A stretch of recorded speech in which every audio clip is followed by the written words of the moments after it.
BBC는 이날 볼로디미르 젤렌스키 우크라이나 대통령이 러시아의 크림반도 점령을 종식하겠다고 발표한 직후에 우크라이나 특수부대가 해군과 합동작전을 통해서 올레니프카와 마야크 인근 크림반도 서부 해안에 상륙했다 그러면서 이번 작전은 우크라이나군이 크림반도에서 지상작전을 펼친 보기 드문 사례다 이렇게 보도를 했습니다.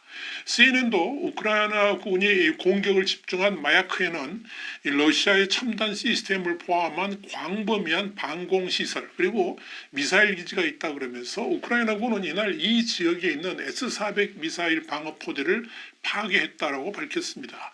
마야크는 우크라이나가 통제하고 있는 영토로부터 약 100마일 그러니까 161km 정도 떨어져 있는데 러시아 무선기술 연대 정교한 레이더 시스템의 본거지라고 이렇게 할 수가 있겠습니다.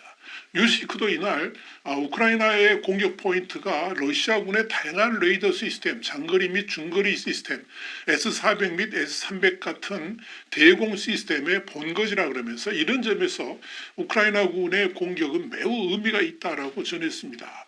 뉴스위크는 이어서 이번 작전의 주 목적은 마야크 기지로 말미암아 우크라이나군의 세바스톨 공략에 방해를 받았는데 앞으로는 보다 더 손쉬운 작전을 할 수 있게 될 것이다 이렇게 전망을 했습니다.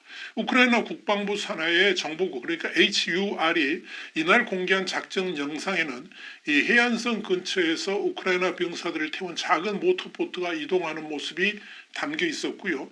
우크라이나 측이 러시아 제트기에 대공 미사일을 발사하는 영상도 있었습니다.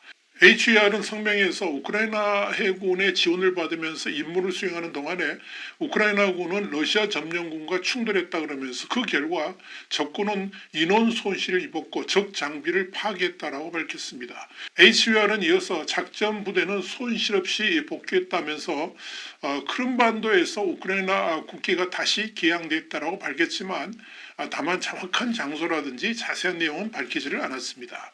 우크라이나 국영TV도 이번 교전에 항공기와 해군 함정이 동원되었다라고 보도했고 러시아 텔레그램 채널도 해당 지역에서 전투가 벌어졌다라고 밝혔습니다. 또한 다른 러시아 군사 블로그에서는 이날 새벽 4시경에 크림반도의 가장 서쪽 지점인 타르칸코트 곳의 캠프장 근처에서 총격이 일어났다 그러면서 신원을 알 수 없는 남자 10여 명이 보트를 타고 상륙하는 것을 목격했다라고 전했습니다. 이와 관련해서 영국의 텔레그라프는 크림반도에서의 성공적인 작전은 우크라이나가 러시아군 조종사를 유인해서 Mi-8 헬리콥터를 우크라이나 비행장에 착륙시켰다는 사실을 우크라이나가 발표한 지 하루 만에 이루어져서 더 의미가 있다라고 밝혔습니다. 이와 함께 러시아의 저명한 군사 블로그인 워건조는 일부 소식통에 따르면 우크라이나 파괴 정찰 단체가 타르칸코트곳 지역에 상륙해서 해변에 있는 야영지를 포격하고 오데사 방향으로 도주했다라고 밝혔습니다.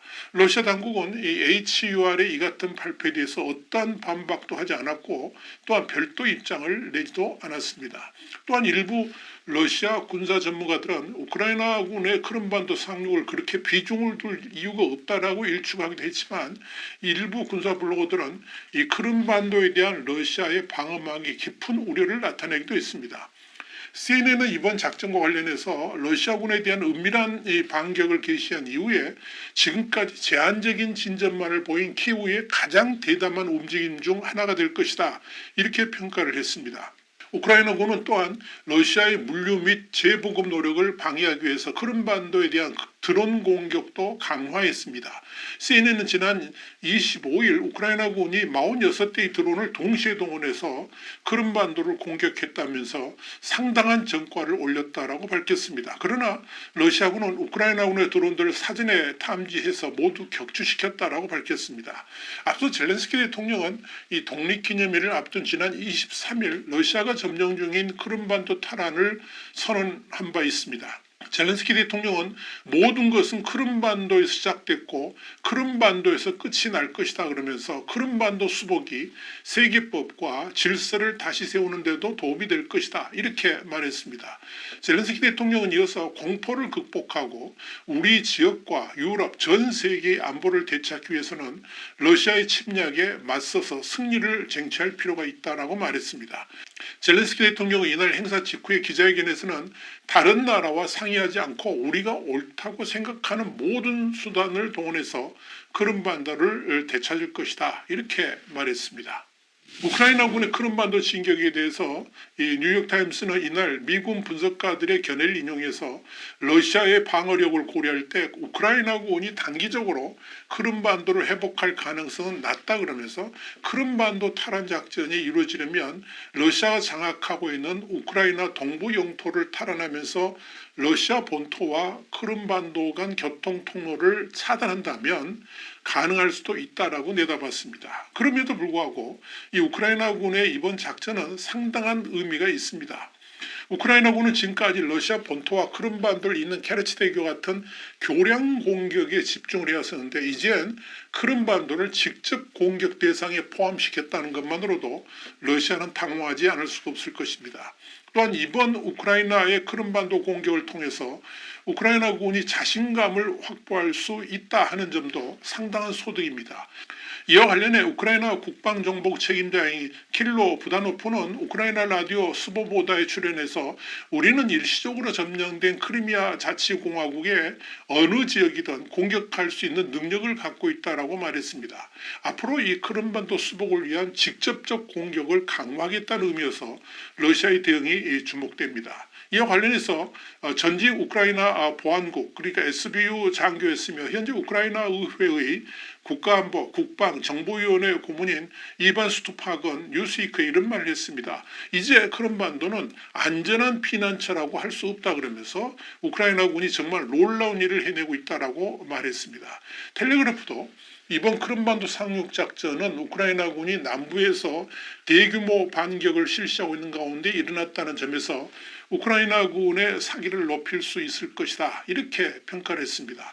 분명한 것은 이 우크라이나군이 결국 크림반도에 직접 상륙해서 작전을 벌였고 긍정적 효과를 나타냈다는 점에서 푸틴에게 주는 충격은 상당히 클 것으로 보입니다. 이 크림반도가 푸틴에게 있어서 상징과 도 같은 지역이기 때문에 그렇습니다. 그리 안에도 이 마그노그룹 수장인 에브게니 프리고진 전용기 격추와 관련해 가지고 러시아 내부가 뒤숭숭한 상황에서 크림반도까지 공격을 당하고 또 S-400 같은 방공망까지 파괴됐다는 것은 이 러시아군 내부에도 상당한 충격을 주게 될 것으로 예상됩니다. YTN 정세 분석이었습니다. 감사합니다.